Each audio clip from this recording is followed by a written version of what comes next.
The alchemist forces him to continue and is like, bro, your personal legend, you can't give it up. The boy's like, nah, I want to go back. And the alchemist is like, no, for real. Like, your personal legend is on the line here.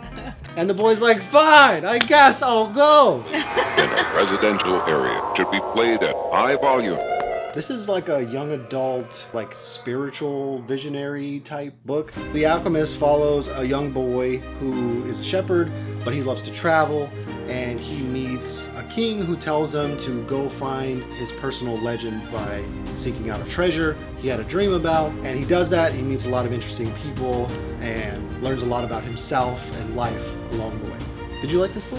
Oh, I love this book. And honestly, I feel like everybody either has read it or had to have read it in high school, which I never had to. So I read it recently, and oh my God, I'm like upset that I didn't have to read it in high school. I feel like is it a high school book? I feel like it was a middle grade book. No, well, probably, but I remember a lot of people in high school reading it. Just I never did. Yeah, well, I hated this book. What?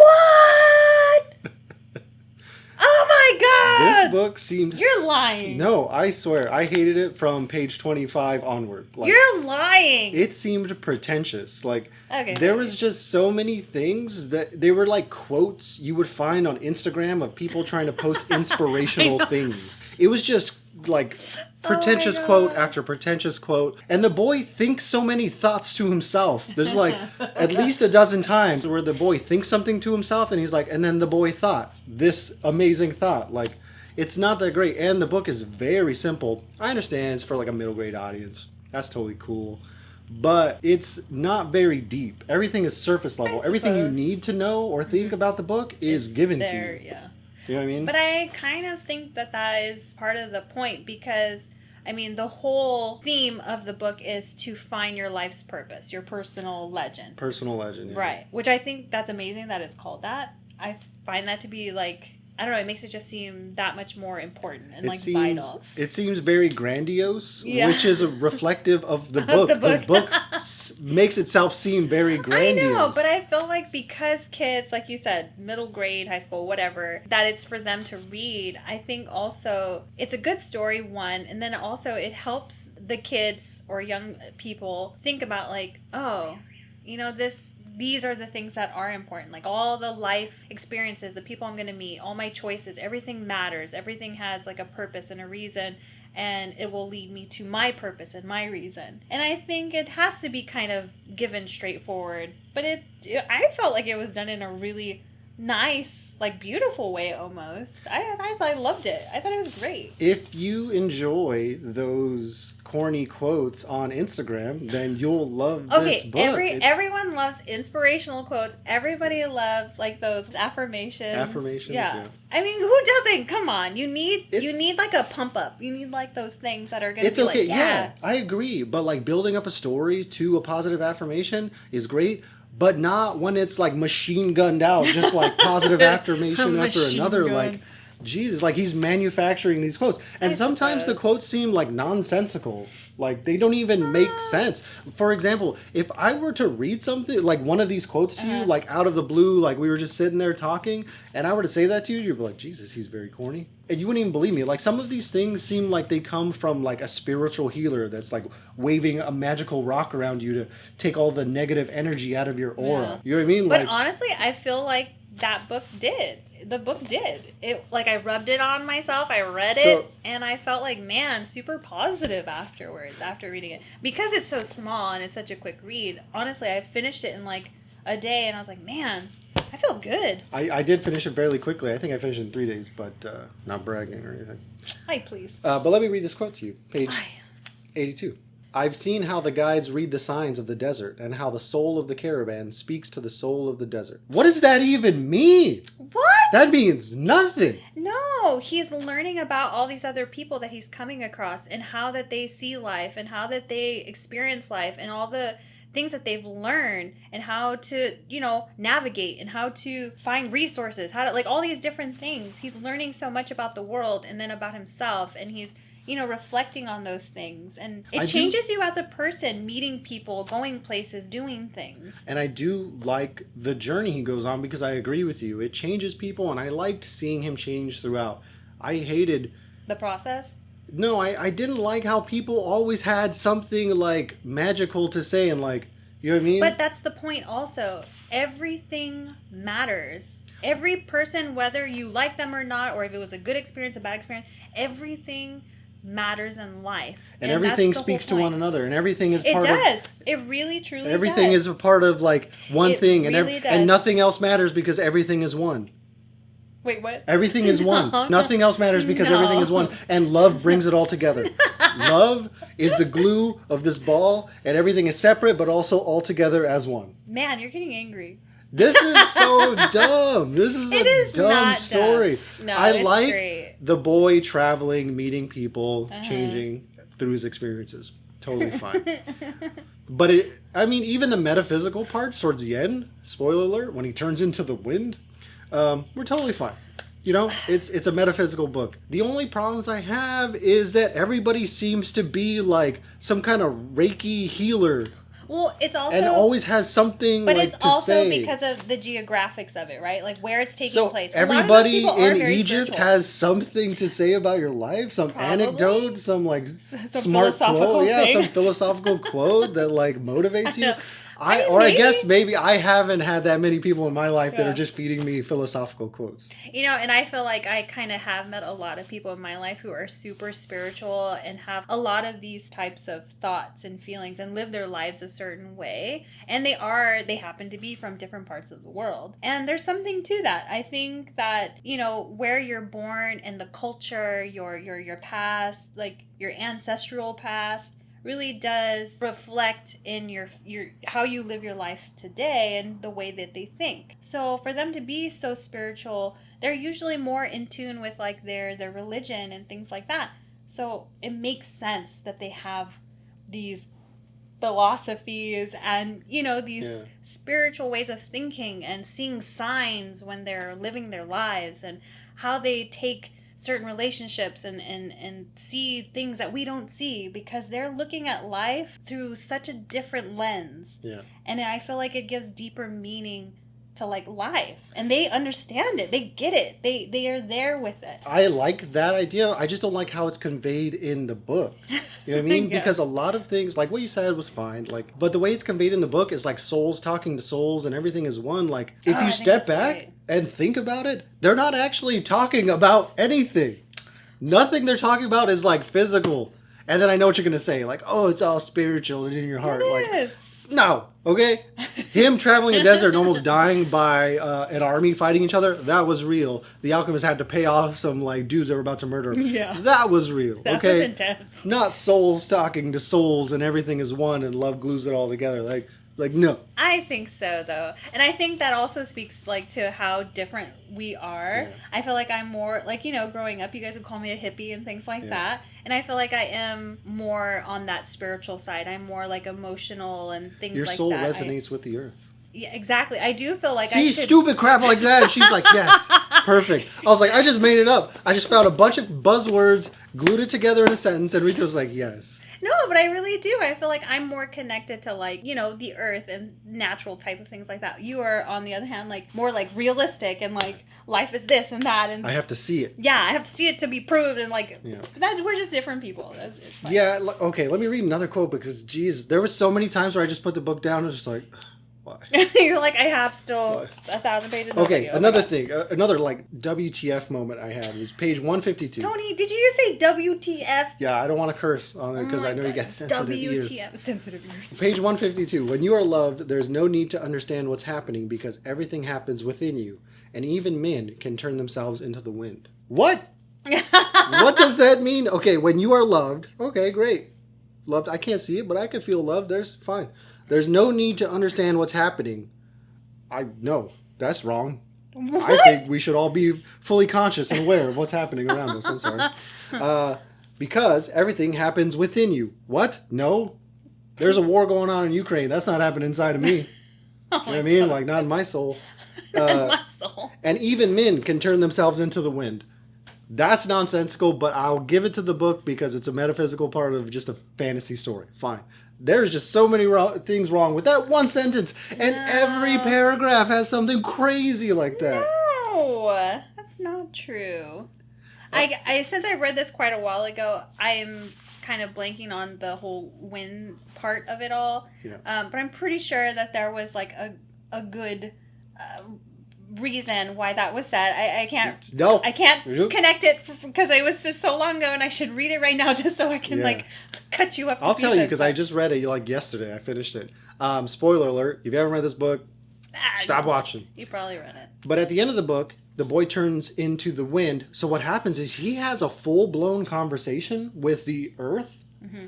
And then the earth is like, I can't turn you into the wind, man. Mm-hmm. Go talk to the wind and see if maybe he can turn you into the wind. Seeing as how he's the wind, I don't know why you started with the earth. Whatever. He goes to talk to the wind. The wind's like, bruh, I'm the wind. I can't turn you into the wind. I'm already the wind. Mm-hmm. And the boy's like, well, geez, do you know anybody that can help me? He's like, you know what? Go talk to the sun. Sun's been around for a long time. He's an old dog. Yeah. He might know. So the boy goes to have a conversation with the sun. And then the sun's like, I don't know. And then this whole time, the wind is getting like either angry or agitated or like energized because he's blowing wind everywhere. Right. And the people that are watching the boy see this sandstorm and they think the boy's turning into the wind. Some kind of craziness like that. But again, like it's a fantasy story, metaphysical. I was totally on board with that. I'm not opposed to any of the fantastical aspects of the book. I just don't like how like it feels like Tony Robbins wrote this book. Well, oh my God, Tony!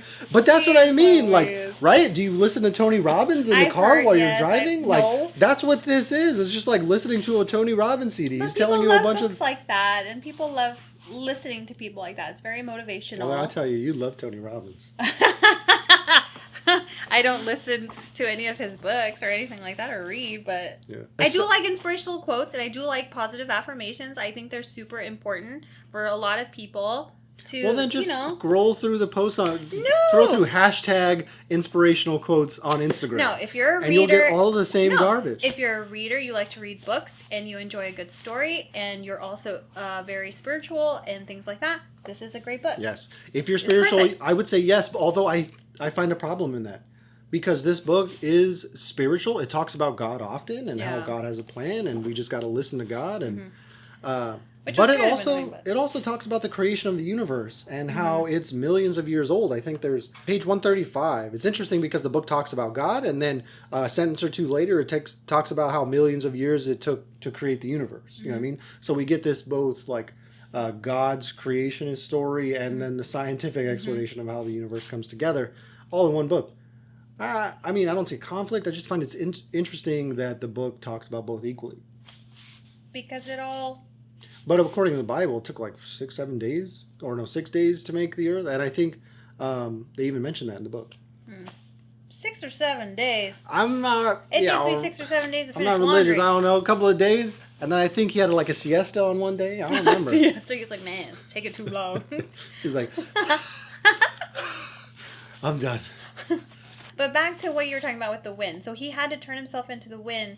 He had to prove that he could for some sort of reason, some dudes right? were going to chop his head off. Yeah, they were going to chop his head off. So, I don't know. I thought that was amazing because I felt like maybe he didn't... I mean, obviously in the book it says he turned into the wind. Okay, I get that. But I think something else happened on like a spiritual level. That was just like the representation that the author chose to get that point across. Yeah.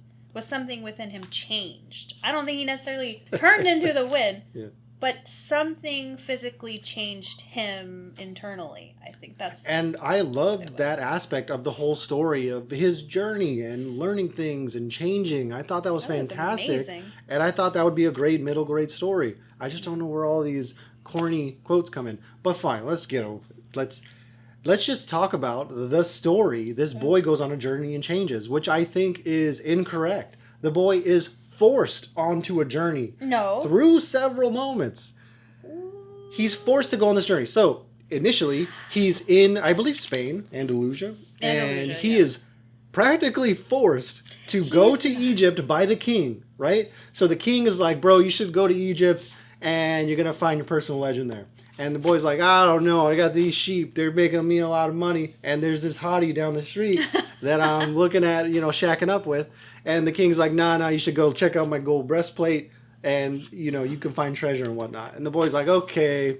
So he sells all his sheep. He goes. He meets that crystal maker, right? That whole business. Then the boy decides on his own to leave. Great. And then he meets the girl at the encampment and falls in love with her. Insta love. And then she forces him to continue on his journey. She's like, you need to leave. And I'll still love you. Don't worry about it. And he's like, all right, cool. And then he meets the alchemist, and then the boy is like traveling to the pyramids, and then somewhere in the middle, the boy's like, "No, I'm heading back. I'm gonna go fall in love with that babe and have a couple of kids out in the middle of the desert," which doesn't seem like a good plan, by the way. And then the alchemist forces him to continue, and is like, "Bro, your personal legend. You can't give it up, and you gotta go to the pyramid for the money." And the girl's gonna still be there, and the boy's like, "Nah, I want to go back. I really want to go back with that hottie." And the alchemist is like, "No, for real. Like, your personal legend is on the line here." And the boy's like, "Fine, I guess I'll go." And he goes, right? Like, there's so many times where he's forced. Tell me I'm wrong. He's strong-armed into going. I mean, I see your point, and I feel the passion. I feel it. But I also think that because he was so young, and first off, him leaving everything he knew and him being a shepherd, he wasn't truly happy. And that was mentioned in the book too. He wasn't really happy with his life. And he's like, this is my life. So it was such a big risk for him to just give everything up and start on this journey that was going to bring him to his ultimate, reason, his whole purpose in life and his happiness. So yeah, there's people who are telling him you should do this, but I don't think it's necessarily you should do this. It's like, if you want to live out your life purpose or to find your meaning, to find your purpose, to find your personal legend, you should take the steps to get there. It's obviously your choice, but if you want to feel fulfilled in your life, then you should go on this journey that will take you to that. And I think along the way, he meets more people that are like that. And there's people in my life, who they don't tell me what to do, but they do encourage me, and they tell me, I see this potential in you. You should definitely take these steps to do this. Because not only do we believe in you, but we feel like that is your life purpose. And that is such an amazing thing, to have people who believe in you, and then you go on this journey, you learn so much, you grow so much, you feel so connected with yourself, with the place around you, the earth, the elements. I mean, it's kind of an amazing thing. It really is. Don't start with the whole connection to different things. But everything's connected. It's true. Oh God, don't start with me. It's true. But you said that people encourage you to do things. Well, obviously in the book, I think he needed a little bit more of encouragement. He needed a little kick in the butt. But I mean, is it because he's a dude? Maybe. And then, so the alchemist is kind of like a metaphysical person too. Like he knows alchemy, which is obviously cool. Pure fantasy, right? Yeah. Like, he also can do like Jedi mind tricks in like one quick scene. You remember that? Yeah, I do. He like looks at two guards. And he's like, these are not the droids you're looking for. Yeah. And then they just go on. And the kid's like, oh, you just dominated those two people or something like that. I was like, what just happened? And they move on like nothing happened. Which is actually totally fine because there's a bunch of magical crap happening right now. Yeah. But isn't that, life can be kind of magical sometimes, This book is like a metaphysical young adult version of this memoir I wrote. Or, I'm sorry, of this... Oh my God!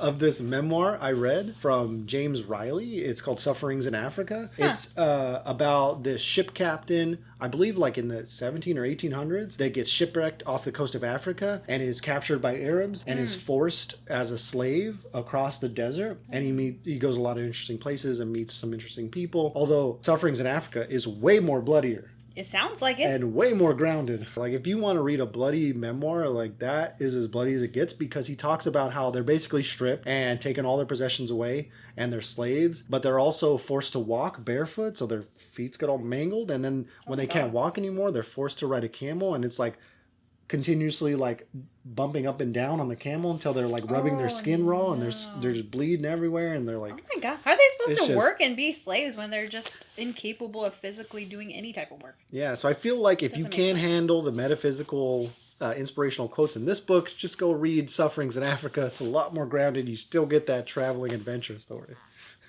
No. Come on. Oh my god. I mean, Tony, how about you go read some bloody shit? That's Yeah. more realistic. That's okay? what I'm about. That's the love that binds the universe. Jesus. What is wrong? What is with you and What? that? Why can't we all be connected? I know by the language love? of the desert. Do you know the language of the life?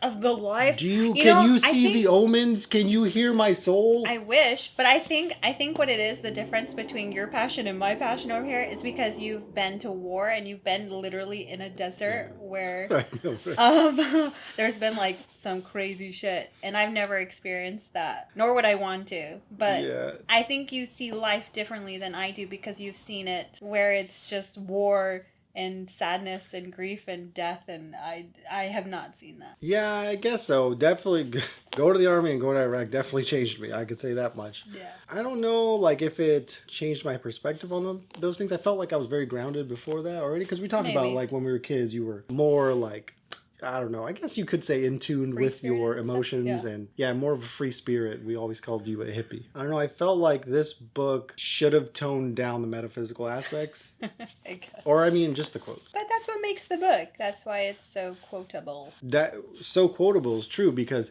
even on the Amazon marketing page, he's quoting himself on Yeah, the Amazon left marketing and page. right. He's like, look at these fantastic quotes I wrote. But they are Ain't great. I smart?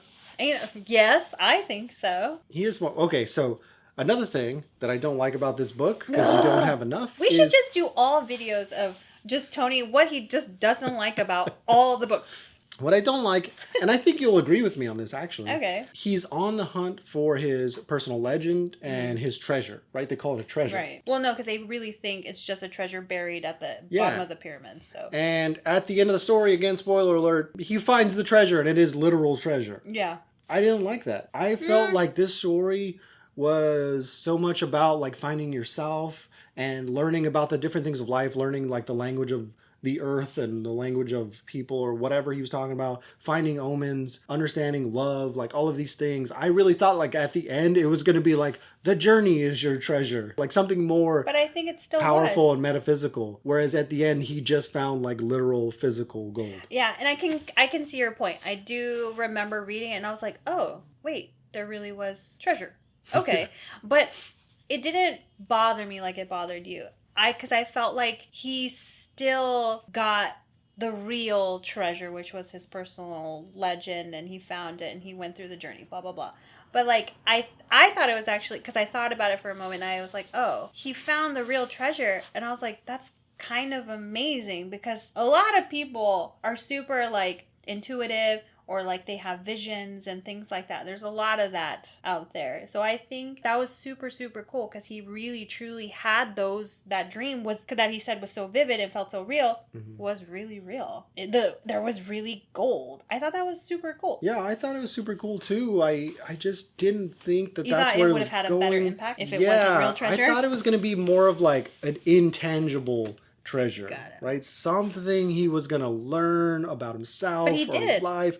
And Not only did he get real physical treasure, he really got I know. all that stuff. And that's So- why I feel like at the end he should have just been, the alchemist should have been like, yeah, everything you learned, that's your treasure. Get out of here. Nah, he had to go to the very end, digging it up and finding this treasure, whether it would be there or not. Yeah, and that's what I'm about. Hey, you're gonna give me treasure at the end? Let's do it. I I'll know, Tony, say whatever dang. mystical crap But you want me to say. isn't that amazing? It felt like he risked everything. He went through all these trials and tribulations and did all these things and learned so much about so much, and got to the very end and was like ready to give up, but he was like, no, gots to do it. Gots to keep going. Yeah, 'Cause I let's guess go he to finally the learned very his lesson. end. Is like don't give up. Basically, keep searching for your personal legend. Keep searching for your treasure. Keep following your dreams, no matter what. Even apparently, when you've already realized your dreams, you should give up those pieces and then continue on your personal journey. No. I felt like he found what he needed. He had No, he that found hottie bits- back in the desert. He Tony. had some money. He had a position as like a That's where it would have stopped for Tony. He's like, hottie and money, done. That's my personal legend. There was no, it was a hottie, money, and he also had a job at the caravan. Yeah, like, that's true. I was No, like, I'm done. I think he found bits and pieces, but he needed the whole. He needed the entire picture. He needed everything. Everything and everyone's important. But why do you need to go to Africa to connect to something when we're all one? Africa? We're all he went one. to Egypt. Egypt's in Africa? Oh, yeah. I had to double check I myself. was like, what? Jesus, where's the... Well, because I was like, wait. All the track stations are ready. My favorite part, I don't know why, was when he was working at that